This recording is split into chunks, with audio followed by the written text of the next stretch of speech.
my first question is, how many of you dislike office politics?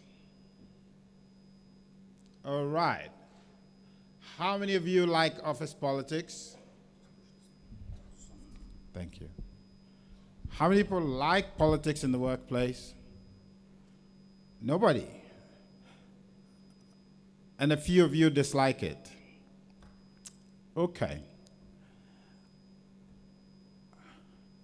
But have you noticed that whether you dislike office politics or not, it's happening? And usually if you don't participate, then it means it's going to happen at your expense. In other words, if you're not on the agenda, you're on the menu. So what does that mean? It means that you really don't have the option of not taking part in office politics. It's not in your interest. Especially if the reason most of us dislike office politics is because we think those who do it engage in influence peddling that advances their individual agenda at the expense of the common good. Is that correct? That is the reason most of us dislike it. At the same time, we feel disempowered because since we're not office politicians, we might have the best ideas, but many of these ideas don't materialize because we're not sufficiently political. Can you see where I'm going with this? In other words, if you have the best ideas and you want to see those ideas happen, then it makes sense to figure out how to gain power and influence in the workplace in order to get things done. So in the next 45 minutes, I'll quickly run through some ideas on how to be the right type of office politician. Because like I said, you really don't have the option of being neutral. You really don't have the option of sitting on the fence. It's happening as we speak. And so if you don't participate to influence things in the right direction, then you only have yourself to blame if things don't go as expected. So the correct approach is to figure out, how can I become sufficiently savvy with the use of power and influence in the workplace in order to protect the common good? So let's get started. So what I'm going to leave you with after 45 minutes is some ideas of how to enhance the power due to your person and the position you hold, how to translate this power to influence to get exceptional work done, and how to deal with the bad guys at work. How many of you have bad guys at work? We know, right? Exactly. And usually we feel as though we're helpless. We're not. This has a bad reputation, doesn't it? When we say somebody's power hungry, it's not a compliment, is it? Usually not. But we also admire powerful people, don't we? Well, just for the avoidance of doubt, let's define it. Power is the capacity to influence other people's behavior. And believe it or not, the effective use of power and politics is a critical managerial skill. Look, one of the things that is changing in our workplaces today is younger people with very high qualifications are joining us. They have all kinds of brilliant new ideas from the university, and they get to work only to realize none of those ideas will materialize. Because what people forgot to tell them in school was that you might have the best ideas, but if you don't have sufficient political skills, those ideas will be stillborn.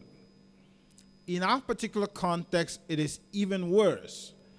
when you're the first in your family to go to college. There's no mom and dads at home to teach you how to navigate the workplace. So if you're going to hang out with kids from more affluent backgrounds, you already start at a disadvantage. And so you might find that your technical skills are only able to get you as far as middle management. Beyond that, you're not rising because you don't have political skills. And it might interest you also to know that at the higher levels of the organization, technical competence is not as important as your political skills, your ability to lead teams, manage people, influence things. That's what bosses do. So if you want to become a boss, this is a critical skill. Managers' power comes from influencing people to get things done and requires that you have political clout in the workplace. So, as I said in the beginning, we don't have an option.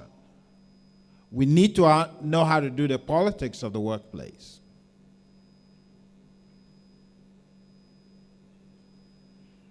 So, in popular speak and in a lot of literature, you would find these negative views of power, which is why most of us would rather not have anything to do with it. Correct? Yeah.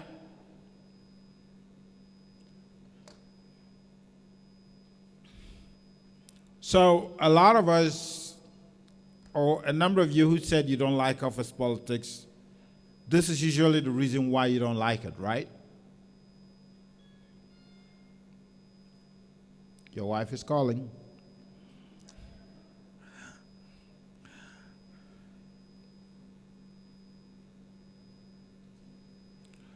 But let's take a positive view.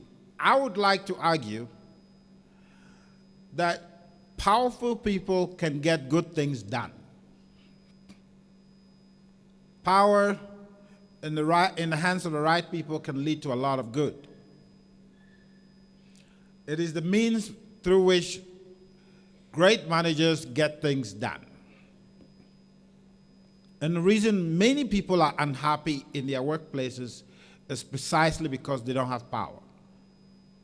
How many of you feel disempowered in the workplace? You feel you have good ideas, but those ideas never go far. Show by hand. Your bosses are not here. They're not going to see it. Now, a lot of us are unhappy at work because we can't get good things done. Or some days, you know the funny stuff that happens? You go to a meeting, you raise an idea, and everybody says, it's not going to work. 3 weeks later, in the same meeting, another person raises the exact same point. And you're like, what a great idea. And you're sitting there thinking, but I said this 3 weeks ago, and everybody said it wasn't going to work. Sounds familiar? Maybe it was a woman who initiated the idea and they said it wasn't going to be good. A guy says the same thing 3 weeks later, and everybody's like, what a brilliant idea. And you're like, right? And when that happens, how do you feel? Disempowered, ineffective, demotivated.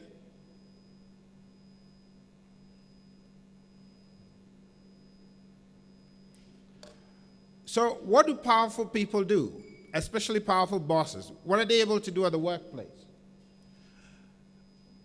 They can get you out of jail when you're in trouble at the workplace, right?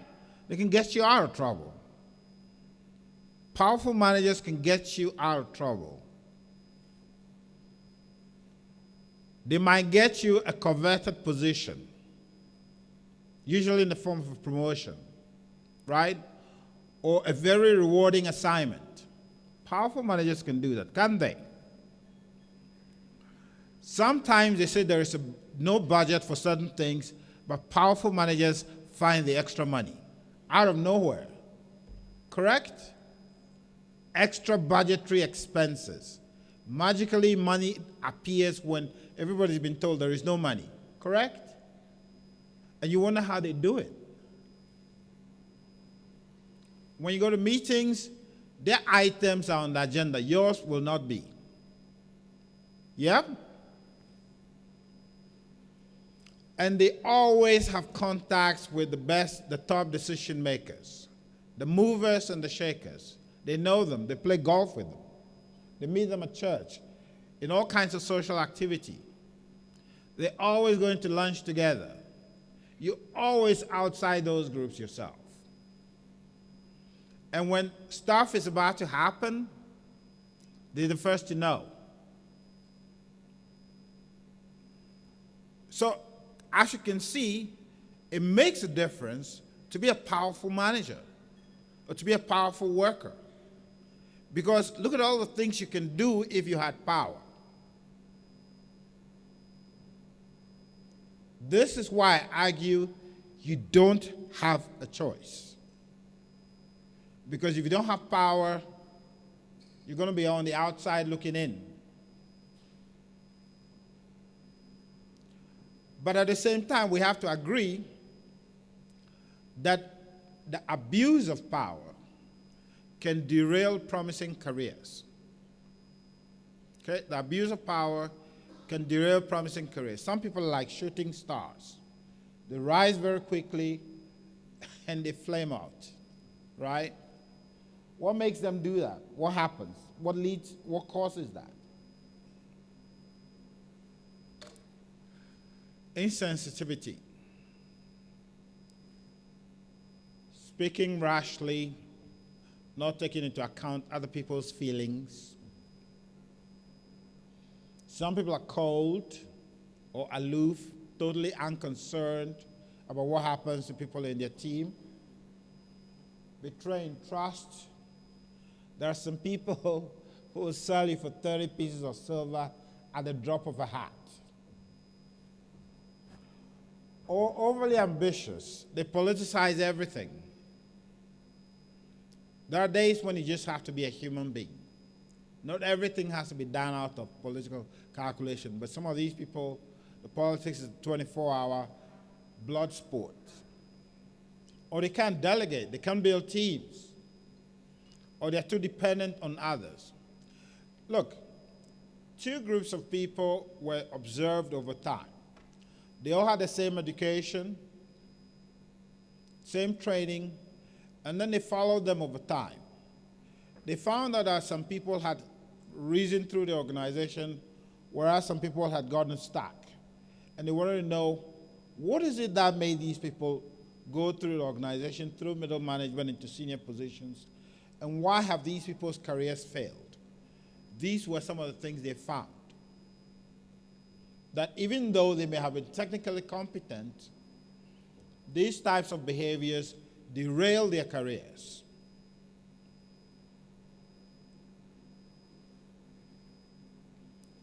So, as you can see, power can be a stepping stone or a stumbling block. Now, when you abuse power,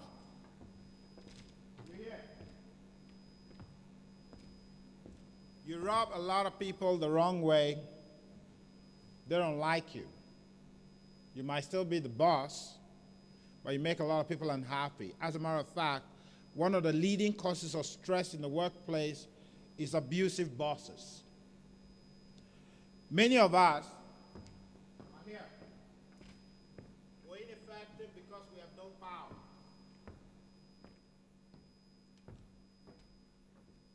The next 30 minutes of discussion is about how do we leave you here? Feeling empowered at peak performance. All right? Everything I'm about to say after this is about how do I keep you on this part of the curve. Highly empowered so you can get things done. Okay? That's what the discussion is about.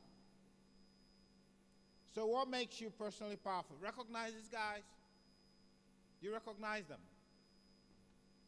This is Colin Powell, African-American of Jamaican extraction, in the first Gulf War. And he was the first African American to become the chairman of the Joint Chiefs of Staff. What makes you personally powerful? What makes you a powerful person at work?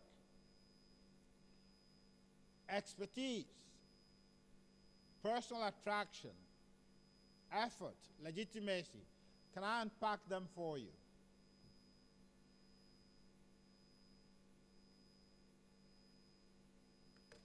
The first thing that makes you powerful is know the job. Okay? Know the job.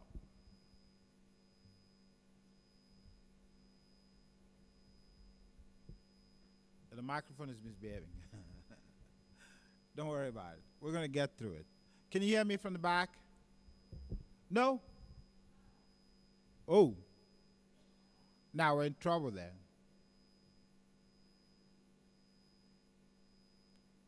Can you hear me now? Testing 1, 2. Okay. Yeah, maybe It's the microphone that's the problem. It's not the stand. So I'll give you this one. Sure.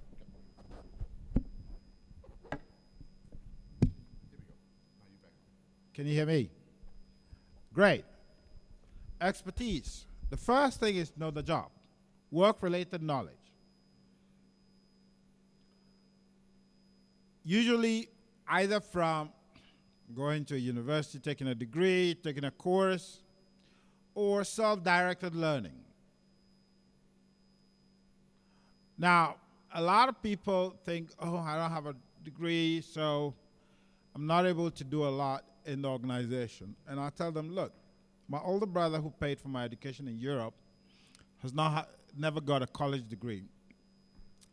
Today, he owns 7 McDonald's franchises in Paris. He started working in McDonald's in Paris as a crewman, cleaning the floor and flipping burgers. When he resigned, he was director of operations at McDonald's France. Today, he owns 7 of those franchises in Paris. How did he do it? Self-directed learning. And he doesn't have a college degree. He paid for my college education. And part of the reason he's one of the best franchisees I've ever met is because he started as a crewman. He was cleaning the floor, flipping the burgers. He knows that business inside out. Your first step in being a powerful person is know the job. Expertise is a great equalizer. If you develop expertise,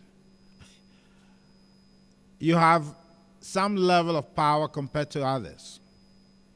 The only thing you need to guard against, though, is that since knowledge is changing rapidly, you need to keep updating that knowledge, otherwise you become holed up in an area that you can't get out of. So expertise is necessary, but it's not sufficient. And expertise that is not constantly updated can become a rabbit hole you can't easily get out of. But expertise is a basic first step on the road to becoming a powerful person. Recognize many of these people, for better, for worse. Part of the reason many of these people are powerful is because they're attractive. People find them attractive for a variety of reasons. The starting point is that most of them are charismatic people. They have this personal magnetism that draws people to them. But many of them are also people who are attractive because we like the way they behave. They're agreeable. And some of them are powerful. The cherry on the cake is their physical characteristics, and by that I don't mean they're the most attractive, physically looking people, but at least they put up a decent appearance. I'm not asking everybody to go and do plastic surgery. No, don't do that. But you notice when you're lost and you want to ask for directions, who do you talk to?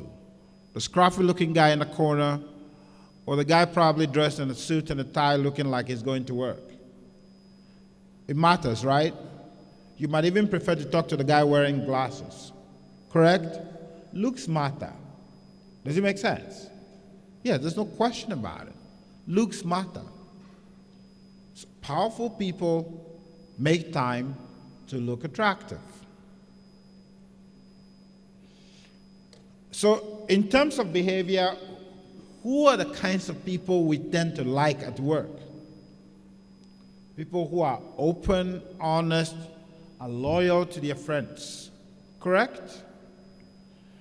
People who are emotionally accessible. If you ask him, how are you? You're going to get an honest answer. And if you ask them, you don't look good today, you look a little down, what's going on? They will tell you honestly what's going on. They're emotionally accessible. They are positive in an unconditional way. They even sacrifice for you when you need it. And they're sympathetic, they're empathetic. I do remember on one occasion, one of my colleagues lost her mother. And we went to the boss during the funeral and asked, can we buy some flowers to go give her at the funeral? And you know what she told me? If we buy her flowers, somebody else will come and ask for one. And I thought, people's mothers are not dying every day. That was the most outrageous statement I ever got out of a boss. No sympathy, no empathy for the fact that one of our colleagues is grieving. We don't like those people doing. Definitely not. And the last one I put in bold. Why? Life works on reciprocity. You want to have good friends, you have to be a good friend. If you're not prepared to engage in the social exchanges necessary to sustain a relationship, if you only want to be at the receiving end of people's favors, people quickly drop you as a friend. So who are the people we tend to like? People who exhibit these characteristics, and these people, by the same token, are powerful people. The next source of personal power is effort. Doing whatever it takes to get the job done. So, at my place of work, there's a group of people who complain that some of us have relationships with certain organizations and people in town, and they think those relationships should have been with the university instead. So I asked them, okay, how many of you are willing to get in your car, drive over 500 kilometers to Durban, go to a local high school, and talk to kids about careers in property, and not get paid? No hands go up. And I was like, okay, so explain to me how those relationships are supposed to work for you. Powerful people do whatever it takes to get the job done, even if it's not going to be rewarded or recognized. Effort. These people who are able to do whatever it takes are always the boss's favorite, typically, because you will never hear them say, it's not my job. And of course, there is a link between this and expertise. The more expertise you have, the more these efforts make a difference. And it's usually viewed as a sign of commitment and dedication. My advice to people has always been, before you become a boss, you need to already start behaving like one. What do bosses do? Typically, they hang around there after everybody else is gone. They do whatever it takes to get the job done. So if you want to be promoted, start behaving like the boss now. Do whatever it takes to get the job done. Because you know what? There is no switch you're going to flip when you become the boss. Either you're that kind of person now or you never will be when you become a boss. If you are pathetic now and lazy, you will be apathetic and lazy as a boss. Excellence is a habit.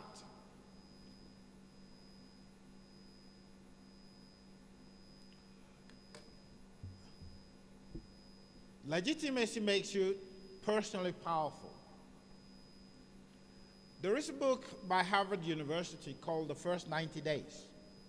It's about your first 3 months on a new job. One of the things that book advises is that before you join an organization, interview a previous employee, interview probably a client, interview the current boss, and find out what the organization is about, so that by the time you join, you understand the hows and the whys of the organization. Why? Because that allows you to direct your efforts towards addressing why this organization does business the way they do, and that's one of the easiest ways to become powerful. You know who they are as an organization, why they do things the way they do, and you align yourself. So, look, I'm West African. I went to school in Northern Europe. One of the first things I had to do in this country was go to an apartheid museum and spend 3 days there, reading all those things. I needed to understand what made this country what it is today.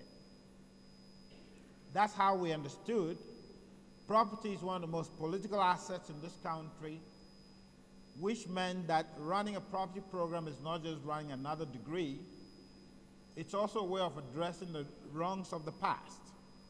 Legitimacy. That's how come I'm able to sit in Spain on sabbatical, and I'm able to raise just under R1 million to pay for a group of kids to write an international professional exam in the US. Legitimacy. Understanding the hows and the whys of the organization allows you to direct your effort and gives you a lot of power.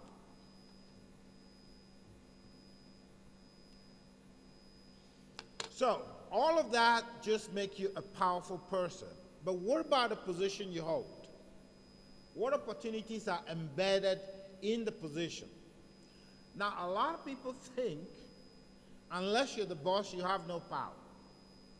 Hey, tell me, how many of you know in your organization today, the most powerful person is not the boss, but the admin lady?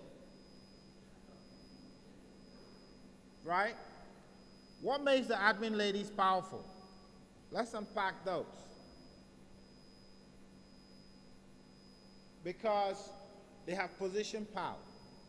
There are opportunities embedded in being the head of admin that makes them more powerful than the boss. Don't trust those ladies if you want to live, right? Otherwise, they're coming for you.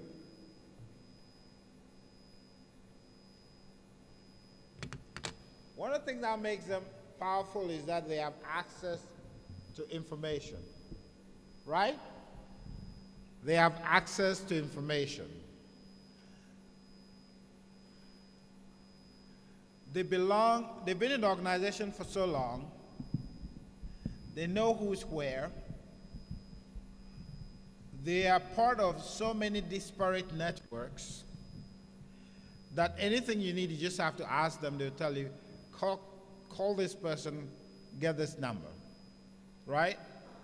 At the same time, because they belong to these different networks, they know who in this network needs to meet this person in that other network and serve as bridges, linking people in different networks. That is one of the things that makes them very powerful. They close these structural holes in the different networks. So they will tell you, there's this guy in that department who has what you need. Go and talk to him. Here's his phone number. Those admin ladies do that often, don't they? And if you piss them off, they're not going to tell you. Right? So, one of the things you do is that you need to be part of different networks. And the way to become powerful in those networks is that you need to have the habit of connecting people to opportunity. That business of connecting people to opportunity, getting people to have access to what they need, sometimes before they realize they need it, is the way to make your position powerful. So I've told people, look, you can make me the cleaner in the building. Give me 2 years. Someone will want to be the cleaner because it depends on how I do the cleaning job. Well, guess what? If you're the cleaner, you're going in and out of everybody's office and making small talk, right? Before you know it, you know pretty much everybody in the building. So even though you might be the cleaner, you have a lot of inside information that you can actually use to link people together. Suddenly, the cleaning is not such a disempowered position. Have you noticed? It's about how central it is. The cleaner is one of the most central people in the organization because he goes in and out of everybody's office.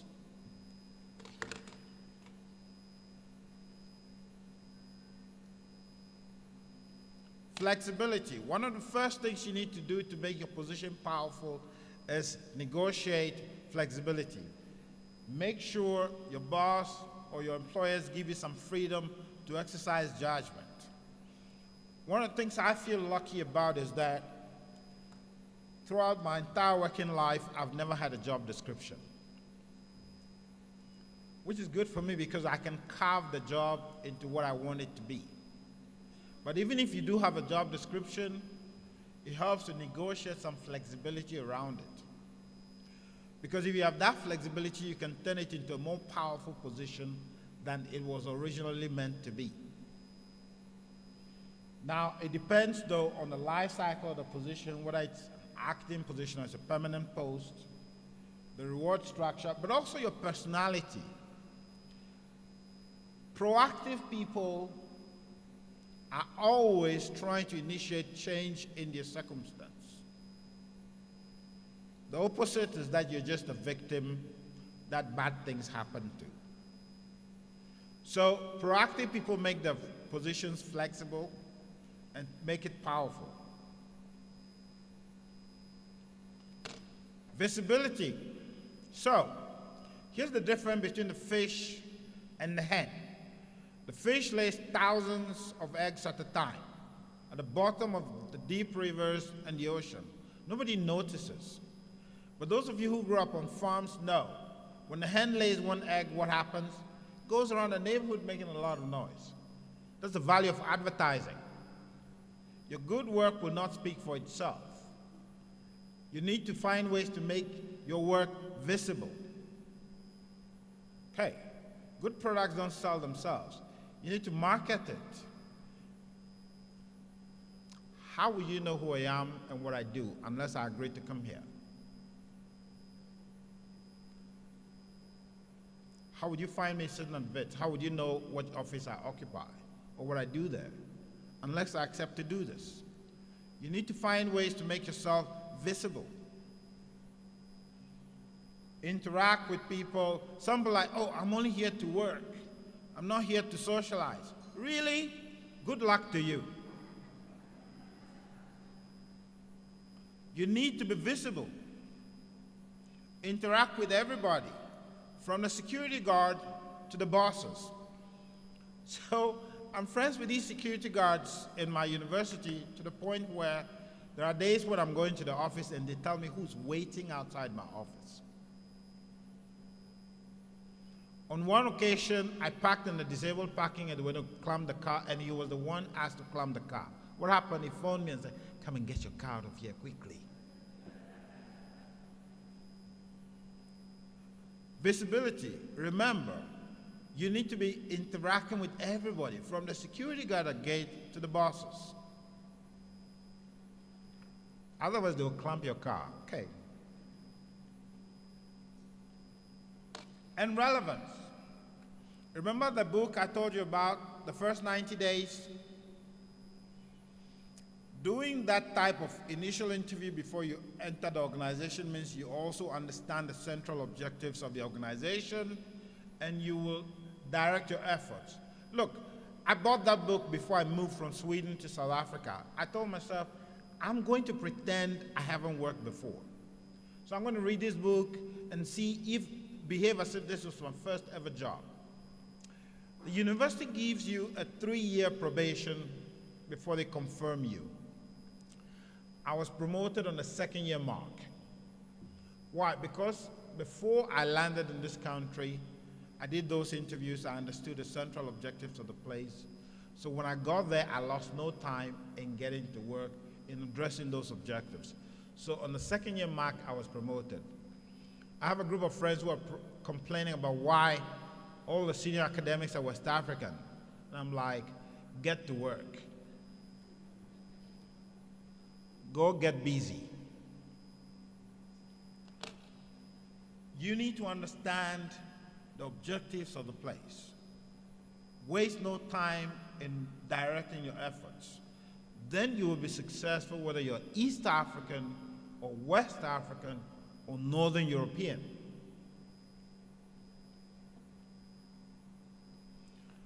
But power is not enough. You need to find a way to turn power to influence. It's necessary but not sufficient. Influential people obviously have power, but not all powerful people are influential. Why? Because to be influential, you need to learn a few strategies. 3 of them. The first one is the power of the whip. Retribution. Look, sometimes you have to put your foot down. You know, there are these bosses who try to be nice. They don't get anything done.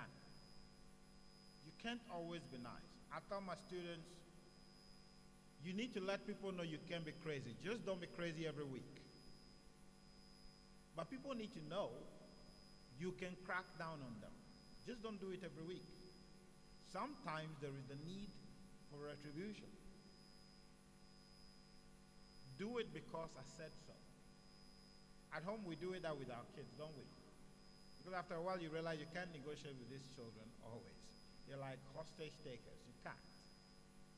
When you give them one concession, they come back and ask for more. So sometimes you put your foot down like, do it because I said so, right? Sometimes at work, you have to use the threat of sanctions to get people to do what they need to do. And then there are days when you have to bargain. Look, listen, if you do this for me, remember that laptop we discussed 3 weeks ago? I just might get it for you. Reciprocity sometimes allows you to get things done. And reason. So, how did I get 700,000 sitting in Madrid for a group of young black South Africans to take a professional certification in property management in the United States? Well, if your organization's goal is transformation of the property sector, then it makes sense to help these kids write these exams because they will become internationally certified professionals and no one will doubt their competence. There will be career progression in an industry. In 10 years, we can change the face of this industry. The use of reason. And guess what? He initially agreed to pay $300,000, and I was like, okay, good, listen, go talk to this fellow, because I'm not in Johannesburg right now. At the end of the meeting, he was like, no, I'll give you 700 instead. Reason. So these are the 3 ways you can turn your powerful position to influence. Sometimes you have to twist people's arms. Sometimes you have to make deals. And sometimes you have to reason with them. So the question is, when do you do which one? Well, you can't intimidate people if you're not in a relatively superior position, right? So when you're at the weaker end, you can't use the threat of force.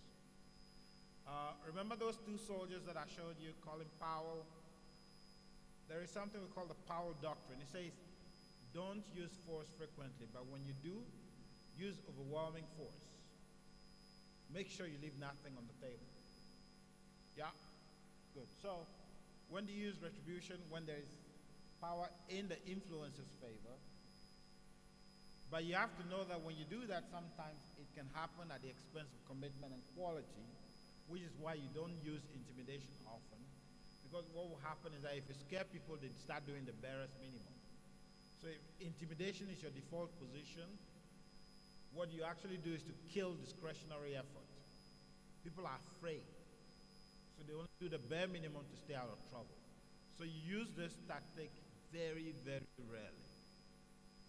And when there are tight time constraints, there is no time to negotiate, and there are serious violations on the table, and there are very specific, unambiguous things you want people to do, and you know they're resisting.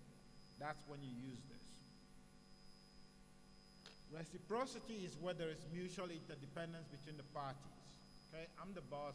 I provide you with certain resources to do the work, and I need you to help me support my agenda. I value your expertise, you value my access to resources, so we can bargain, right? And there is adequate time to negotiate in terms of the deal. And sometimes commitment to goals is not too critical and the needs are specific and short term. Then we can use reciprocity. So sometimes you have to cut deals in the workplace. Reason you use when there is time to reason.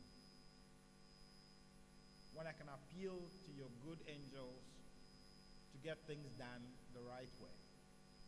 When we can agree on common goals. So this fellow who gave me the money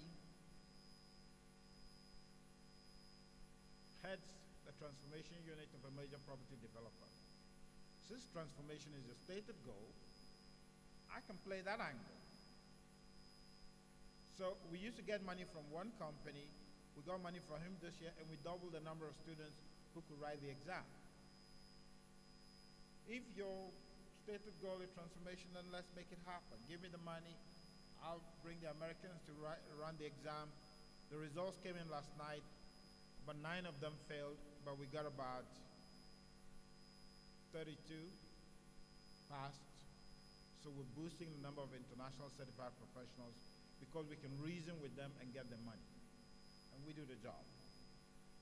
And part of the reason I didn't tell you is that this guy, when I met him, he wanted to know if they could get interns from me.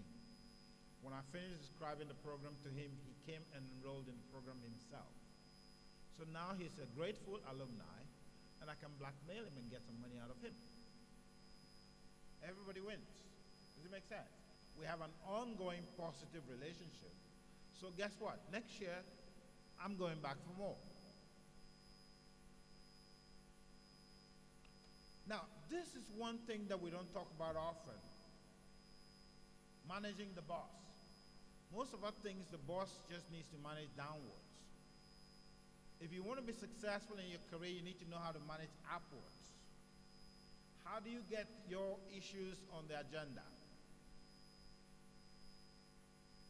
You need to learn how to go and sell issues to the boss. Usually it starts by understanding, who do my bosses report to? What is my boss's KPI? How can I help him to look good in front of his bosses?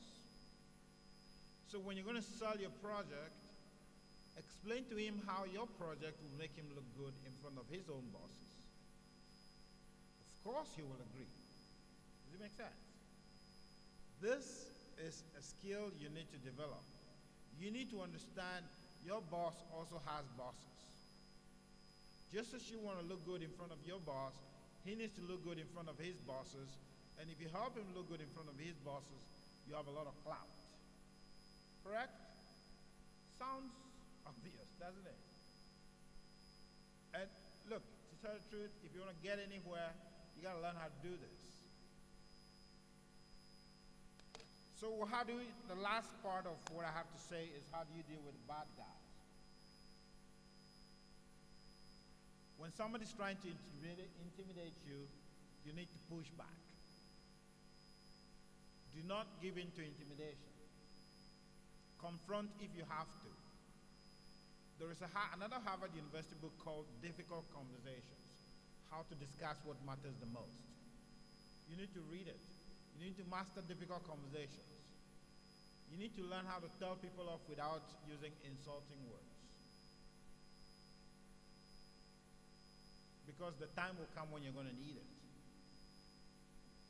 Resist, especially when you're trying to bully. Because you know the thing about bullies, when they're done with it, they go to the next person. So one reason I tend to fight some people at work is not that it's because it's my business, because I've understood when they claim that guy, when they're done with him, they're coming for me next. So you need to go out fight for the weak man. But some people are manipulative at work. Imagine the guy who doesn't say hello, who never looks in your direction, starts smiling. It's not because they got the Holy Spirit. There is no conversion going on. They want something out of you. Don't fall for it. The guy who has never been nice to you suddenly offers you a gift. Hey.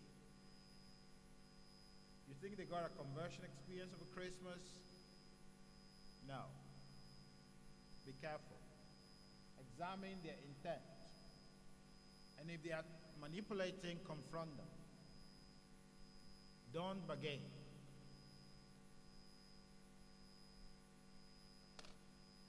And some people use reason, but in very manipulative ways. You need to look at the adverse effects of what they want you to do. And by all means, defend your rights. Don't comply if it violates any rules, or if it violates your conscience. Usually here is a rough guide as to whether you're going in the right direction or not. If you make good decisions, you feel at peace afterwards. If you make bad decisions, usually you feel very troubled.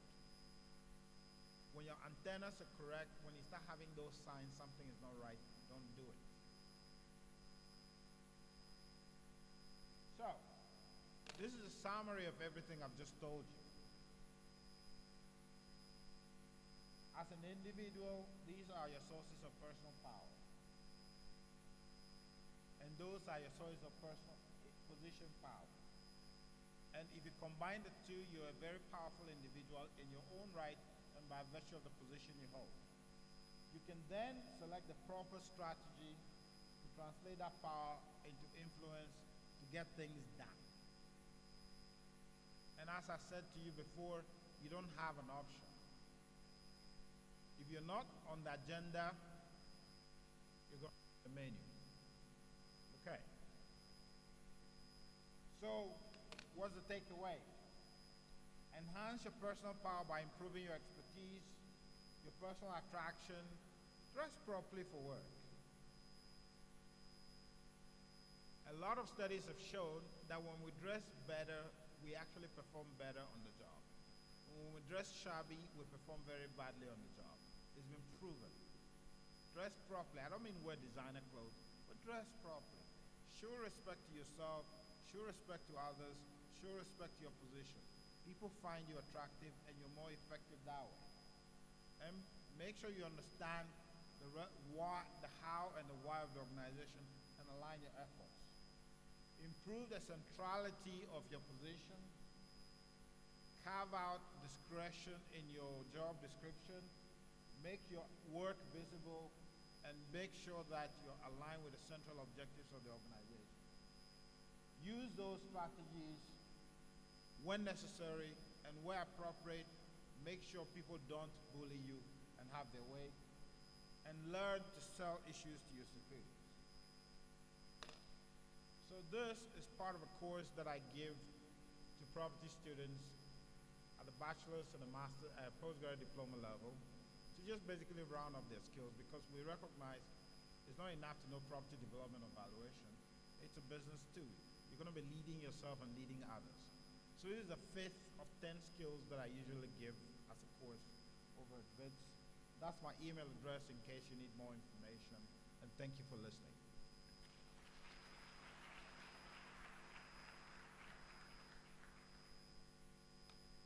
Thank you, Doctor. Could you stay with me? I've got a few questions that's coming from the audience. Just watch that feedback. Right. Thank you guys for engaging. I'm going to be giving away prizes after this for the most engagement yesterday. and today. So, when managing, this is from Matseleng from Mueng, when managing a diverse team, how do you manage these individuals differently without being seen as using favoritism? So the one thing about diversity is that so diversity can be a source of riches for the team in the sense that with different ways of seeing things, with different ways in which we want to do things. But it can also be a source of conflict that can paralyze the team. For diverse organizations, one of the most important things to do is to have an explicit conversation about who we are, what we value, and how that affects the way we want to work. So last week, my department had a 2-day session because we were all recruited from around the world and put in one school and asked to work. And we never had this explicit conversation. I was trained in Scandinavia. One of my colleagues was trained in two of them were trained in Singapore. 3 of them were trained in the UK. 4 of them were trained in the UK. Some of them came from the United States. Even though we're all African, the fact that we spent all these years on the road means that we came there with very different ideas how to do business. And the fatal flaw, as far as my boss was concerned, was that we never sat down to say, what does a university look like for you? How do you want to run business? That would have allowed us to put our thoughts on the table, to become aware of how everybody views the problems we have, and negotiate certain compromises. In diverse teams, a fundamental first step is to have an explicit conversation about the underlying values of the people who make up the team. If you don't have that conversation, then you have no opportunity to negotiate an explicit agreement on how you're going to proceed. And that can lead to extremely paralyzing conflict. So diversity is not just diversity of nationalities. In South Africa, you're quite distinct cultures, right? Because if you drive around a typical South African big city, people still live in their old neighborhoods. So when we meet at work, we don't meet at work as one country, we meet as relatively different cultures. And you cannot take it for granted that because you're South African, I'm South African, we have the same ideas about how we want to proceed. You need an explicit conversation. And as some of you may have experienced, in the absence of those explicit conversations, you get extremely paralyzing conflicts. So the starting point is understand, pull out everybody's values and norms of how they see reality and how that influences the way they want to do their work, and have explicit negotiations. Next question from Brinton Spies. Research clearly indicates that people who are taller and better looking get the promotions. Yes. In fact, they are also paid more. What is your opinion about this? Yes. No, those are some of the facts of life. They're not right. They're just the way they are. Look, I went to school in Europe, and I worked in Europe for 11 and a half years before I moved here. Being black is front and center. You know, at the passport control, we're the ones who get pulled out. They tell you it's random, but it's not. You always keep getting pulled out. How can that be random? Now, it also means, in many cases, you have to be twice as good to be considered an equal. In other words, as long as we're human, many of these biases exist. My personal reaction is recognize the bias, understand the effect the bias is having, and work with it. So for example, when I go to Europe, one of the things that I have to know is that you can be average. So you have to be twice as good. So if you recognize height is not one of your strongest attributes, you need to find a way to compensate for it. Yeah? That's why short people tend to be super loud, right? They're compensating for something. But it's very important. You can compensate for some of these things. You can neutralize their effect. And you realize a lot of the things I was spelling out, if you put them into practice, you can cancel out the effects of some of these natural attributes that you don't have. Next one, Shubeyo, I don't know if I'm spelling the name correctly or saying it correctly. How do you continue striving to be relevant with an organization while people at leadership see you as nobody despite your stellar performance? That's a very good question. When you're not getting acknowledgement from the bosses, yeah, it's extremely easy and tempting to throw in the towel. Now, when you watch observant Jews pray, they put something on their forehead. Have you noticed? Okay. A little box with a text from the book of Deuteronomy. That is the Jewish person's way of reminding himself on a daily basis what matters. It's an explicit obedience to the command of God. But it is also his way of reminding himself what matters today. One way to dealing with those dysfunctional organizations and unappreciative bosses is you need to find a reason why what you do matters. If you don't have a reason why what you do matters, the only place you have for affirmation is the boss's acknowledgement, and when that doesn't come, it's extremely tempting to be demoralized. Find reasons why what you do matters. For me, what does that mean? Why does what I do matter? Why does it matter? So, there is a boy who was a gas station attendant in Ekurhuleni when I met him. He was attending my program. I did not know at the time he was a gas station attendant. The only thing I knew was that he was unemployed. And when the opportunity came, I placed him with an organization. Last year, he was chosen as one of the top 30 professionals of 30 years in property management in the world.